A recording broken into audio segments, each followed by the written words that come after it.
I was a stock trader, and one night I was sitting on the trading desk in Chicago, and I came across an op-ed in the New York Times about microloans. Tiny loans typically made to women in the developing world, sometimes as small as $4. These women do incredible amounts with this tiny amount of money, and traditional banks just ignore them. So I started thinking about how I could make things that reached a larger audience, and I had an epiphany and decided, what if I made a film about this topic, about microloans going to women around the world? The big light bulb moment was definitely that. We ended up shooting in Paraguay, in 9 cities in India, in Nairobi, Kenya, and then also in Detroit. While shooting in Kenya, what I found was this vibrant tech scene that had leapfrogged what was going on in the developed world because it was focused on the mobile phone. People there were text messaging money constantly, and even at that time, 6 years ago, 40% of Kenya's GDP was being sent through text message.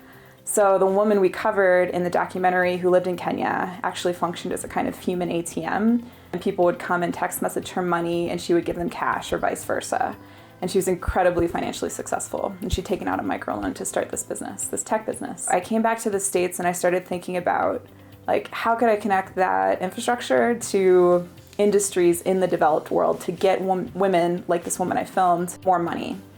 And around that time, I found out about an initiative in Farmville, the Zynga game. They sold virtual goods for $2 that you could use to spend in the game. They did this initiative and let users know if they bought this $2 coin to use in Farmville, that $2 would go to rebuilding schools in Haiti after the earthquake. This mechanism suddenly made people who had never spent money in that game, but who were playing it often, 60% more likely to start spending, and then once that payment seal was broken, they would just keep on spending. Social good in a game is the most effective way to get someone to start buying that exists.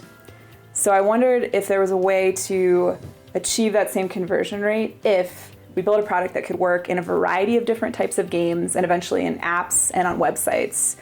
Seeds builds doing good into digital products, helping other women. It's deeply important to me.